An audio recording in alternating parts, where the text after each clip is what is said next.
série brasileira da Netflix, Emergência Radioativa, tão aguardada, estreou. E atendendo a inúmeros pedidos dos meus seguidores, eu não poderia deixar de fazer uma resenha. Se você não assistiu essa série, corre lá e assista, porque haverá spoiler nesse vídeo.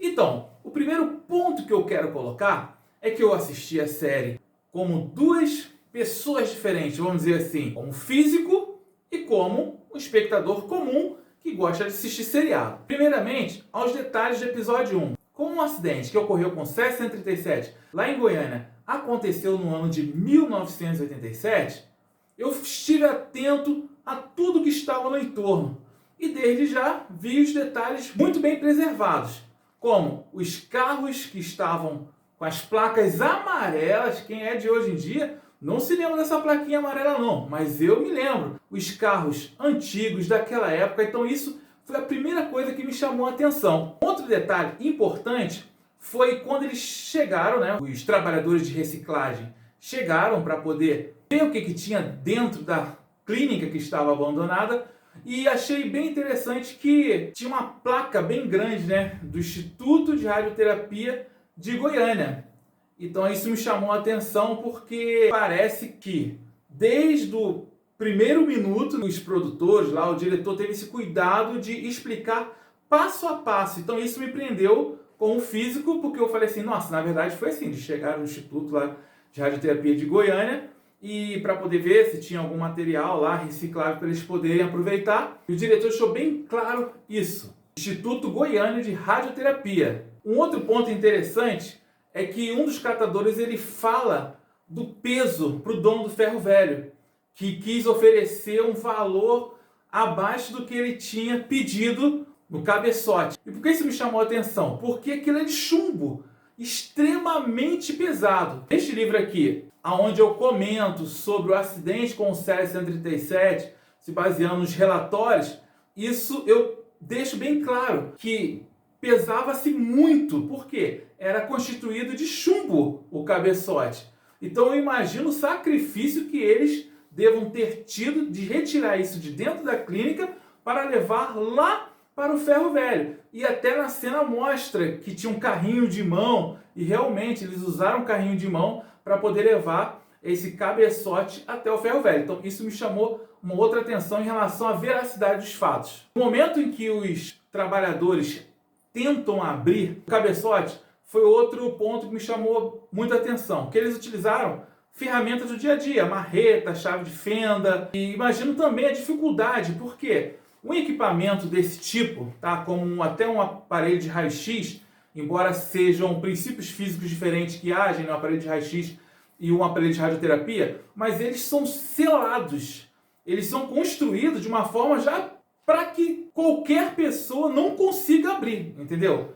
Então, assim, imagina a dificuldade que eles devem ter tido para poder abrir aquele equipamento, para poder ver o que tinha ali dentro. Não vamos criticá-los, tá? Porque eles não tinham conhecimento do que tinha ali dentro. Eu sei que existem muitas teorias, algumas pessoas falam, mas se eles não tivessem tirado, não tinha acontecido acidente. Mas eles não tinham conhecimento, não tinha nenhuma placa falando que ele não podia abrir aquilo. E naquela época também não havia tanto conhecimento como nós temos hoje sobre radiação, né? Acredito que hoje muitos de vocês já conheçam o trifólio, símbolo que apresenta a radiação na área, né? Então, eles não tinham noção, por isso que eles abriram, estavam acostumados a fazer o que eles fariam com o motor de um carro, por exemplo. Para quem já leu ou escreveu sobre o CS-137, já estudou muito, eu já assisti muitos vídeos, muitas aulas, até por conta da minha formação em física nuclear, já tive o privilégio de trabalhar, inclusive, com pessoas que estiveram em Goiânia. Então, assim, eu fiquei muito impressionado com os detalhes. Um outro detalhe que me chamou a atenção foi do dono do ferro velho, realmente, que quando chegou à noite, no ambiente escuro, ele olha para o lado e vê um brilho azul. Isso chama a atenção dele. O CS-137, ele tem essa característica, sim, de emitir luz azul, tá? É uma característica dele, no entanto, que o nome Césio vem do latim caesium, que significa céu azul. E isso também foi outro detalhe que me chamou a atenção na série, que eles fizeram questão de documentar o brilho que chamou a atenção aí do dono do ferro velho. Isso tudo está relatado, tá? Eu ouvi de pessoas que trabalharam lá e também está relatado. Não foi apresentado na série, É relatado que ele se apaixonou pelo brilho da morte. Até então não foi apresentado no episódio 1. De repente vai aparecer mais pra frente. Ele tinha um apego muito grande pelo aquele brilho azul, mas também ele não sabia o que era. Eu acredito que qualquer um de vocês aí que estão assistindo, quando vocês virem pela primeira vez uma fonte de Césio-137 emitindo luz, vocês vão se encantar também. É um brilho muito bonito. Eu já presenciei isso em laboratório e chama muito a atenção mesmo. Agora, algo que é comentado no episódio 1 que eu não me lembrava, não me lembro mesmo, é que ele chama de marmita a cápsula que continha dentro o Césio-137. Isso eu não lembro de ter lido, estudado. Eu não sei se eles colocaram de uma maneira para poder dar o nome ao objeto. No entanto que quando que ele fala no episódio 1, onde está minha marmita, onde está minha marmita com a esposa dele, eu fiquei meio perdido. Mas depois, quando que mostrou dentro da sacola, eu percebi que era a cápsula contendo o Césio-137. Outro ponto assim que me chama a atenção, eu acredito assim, para mim, que já estudou, que é um amante da radiação, tem vários livros publicados envolvendo radiação, sou físico nuclear, então assim, me prendeu muito esse episódio 1, ainda mais nos primeiros minutos, tá? Porque o roteiro estava cirúrgico. Parabéns a toda a equipe aí. Quando ela chega na vigilância sanitária com a cápsula de Césio-137, e ela fala, coloca lá em cima na mesa e fala: o povo está passando mal, as pessoas estão passando mal. E ela começa a relatar diversos sintomas clínicos que são referentes à síndrome aguda de radiação. Então ela fala de náuseas, vômitos, diarreia que as pessoas estavam sentindo, tá? Então assim, isso foi muito bem descrito, tanto nos relatórios, tanto nos aprendizados que a gente tem, né? No meu caso, na engenharia nuclear. Então assim, eles foram bem fiéis. O roteiro está muito bom, muito cirúrgico mesmo. Achei legal a história paralela, que eles mesclam, né, a parte do acidente com um romance, tá? Então ficou um romance meio dramático, um romance entre o físico, o Márcio, e a esposa, a namorada dele. Vocês vão ver. Isso me fez lembrar esse livro aqui, o Caese Goiânia 1977, que ele é um romance também, tá? Entre um físico e uma profissional da saúde, que é ambientado no acidente com o Césio-137 em Goiânia. Quando eu escrevi esse livro aqui em 2022, se eu não me engano, eu pensei nisso, para não ficar tão pesado a história com o Césio-137, eu quis colocar algo que fizesse com que as pessoas lessem e também esquecesse um pouco aquela parte tão trágica do acidente e se identificasse com o casal, que no meu caso aqui é o físico Pierre e a profissional da saúde Marie, que são os protagonistas do livro Caese. Então, pessoal, como essa série ela é inspirada num caso real, eu achei bem interessante as pontas que o físico Márcio faz em relação à explicação fenomenológica dos acontecimentos que envolvem radiação. Quando ele vai explicar sobre radiação, ele faz uma analogia com fogueira. E é bem interessante, porque eu mesmo, quando vou explicar sobre radiação, essa é a primeira analogia que eu faço. Explicar como se fosse uma fogueira, né? Quanto mais próximo você está, mais você sente mais aquecido por conta da energia térmica. E ele faz uma analogia bem parecida com essa, só que ele fala ainda que a radiação você não sente como calor, né? Então assim, parabéns aí ao ator Johnny Massaro, parece realmente um professor explicando, fiquei muito feliz de ver a atuação dele como um físico. Me fez até lembrar muitos colegas meus aí do mestrado, da graduação e do doutorado. Eu achei essa explicação genial, porque a radiação ela é explicada de acordo com a lei do inverso do quadrado da distância. E dessa forma que ele explica através da fogueira, ficou bem claro para que um leigo, né, quem estiver assistindo a série, pudesse compreender. Um outro ponto que chama a atenção é a discussão entre o físico Márcio ali, e eu acho que era o secretário que estava junto com ele, com o dono do ferro velho. Quando que eles chegam com o detector e começam a falar, o dono do ferro velho ele começa a discutir. Tá? E é bem interessante, fala, pô, mas estavam querendo ajudar ele e a família dele. Não, mas ele não sabia, eles não sabiam o que estava acontecendo, entendeu? Então era algo novo para eles. E achei bastante interessante essa discussão, porque ele achou que o físico Márcio era da polícia, e seria algo bem comum mesmo. A falta de conhecimento faz isso, faz com que as pessoas não entendam e fiquem realmente assustados daquilo, de algo novo que está por vir e está acontecendo. Então achei bem interessante esse ponto que relata, como eu falei, novamente, o roteiro está muito cirúrgico.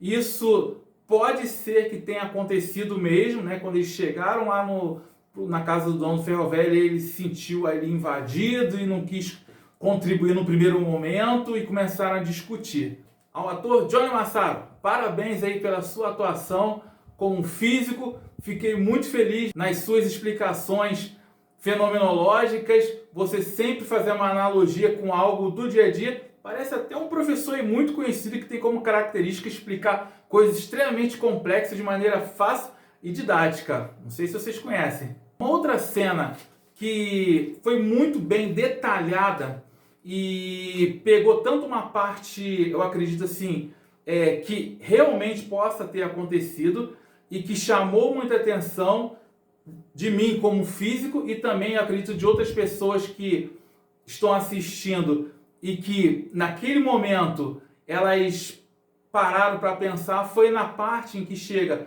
o físico Márcio e o secretário. E até então há uma barreira entre o dono do ferro velho e a família dele e o físico e o secretário, e lá atrás estavam os policiais, tá? Mas essa barreira foi quebrada quando que o físico Márcio ele aponta o cintilômetro na direção da porta e aí a menina aparece. É claro que essa parte pode ser uma parte de ficção para gerar um pouco mais de emoção. Quando o físico aponta o detector, o cintilômetro para a menina, que o cintilômetro dispara. E na cena a gente vê que essa parte, essa cena foi a que fez o dono do ferro velho quebrar, tá, a resistência dele. A partir desse momento, ele vai com a família dele para o estádio onde estava monitorando as pessoas, onde eles ficaram ali em isolamento. Então essa cena me chamou muita atenção também como físico e como um espectador leigo. Aí já uma cena assim que quebra o gelo, né, aquela questão dramática que eu achei bem interessante, que colocaram, foi quando que o físico Márcio ele chega em casa e até no momento que ele fala, tem spoiler pessoal, que ele vai ser pai, né? E tá ele, o pai dele e a companhia dele, a companheira dele. E aí ele fala que vai ser pai. É legal porque ele está só de cueca, o físico Márcio, né? E é uma cena que eu já passei por isso, tá? Onde eu cheguei em casa do laboratório e com receio de estar contaminado, eu fiz a mesma coisa. Eu deixei assim num lugar externo a roupa que eu estava lá e entrei só de cueca em casa também, né? Mas só que estava um frio danado. Então assim, é uma cena que vocês viram, né? E que é bem legal porque quebra um pouco essa parte dramática do que aconteceu lá do acidente com o Césio, né? Ele ainda fala que ele tem que se cuidar mais porque ele vai ser pai, e foi algo que me chamou a atenção porque eu já passei por isso. Acredito que a maioria das pessoas que já trabalharam com radiação também. E seguindo essa cena, pega uma imagem aonde logo em seguida de ter falado que o Márcio vai ser pai, e aí ele olha para o lado, se eu não me engano, e aí ele lembra da menina, e aparece a cena da menina, né, no local de controle, né, onde estão sendo monitoradas. Minhas considerações aí. Como um físico, eu amei o episódio 1,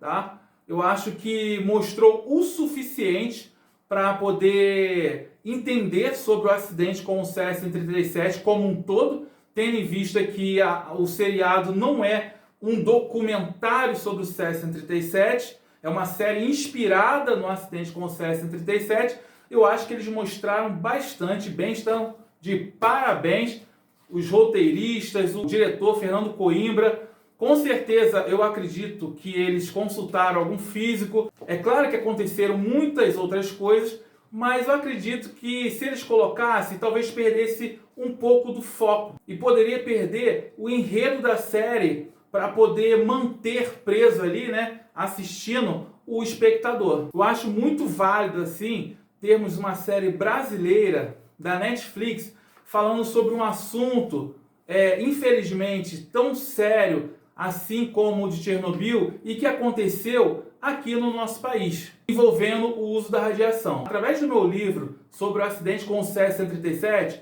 eu pude alcançar diversos países em todos os continentes, Agora, imagine você uma superprodução da Netflix, uma emergência radioativa, com ótimo roteiro, atores, a película está excelente, você vê aquelas imagens nítidas, lindas, né, muito bem executadas, contextualizada com a época.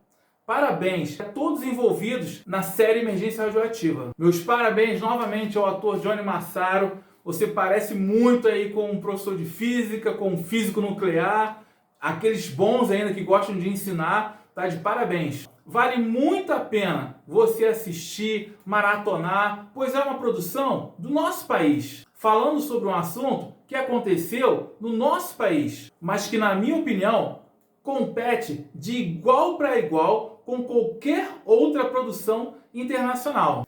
Então agora, vamos para o episódio 2. Já estou ansioso para assistir. Acredito que o episódio 2 será mostrado já o combate ali, os profissionais da CNEM, ou CNEM, como vocês preferirem, para poder descontaminar Goiânia, tá? Porque o primeiro episódio, como nós vimos até aqui, foi como aconteceu o acidente, né? E agora eu acredito que vai ser a partir do episódio 2 como que fazer com que a cidade volte ao normal, né? Ou seja, todo o processo de descontaminação e etc. Então vamos ao episódio 2, já estou ansioso para assistir, espero que vocês tenham gostado. Se vocês gostaram, é só curtir, deixar o joinha e um comentário aqui para o seu amigo físico Leandro Luiz. Abraço e paz, tchau, tchau!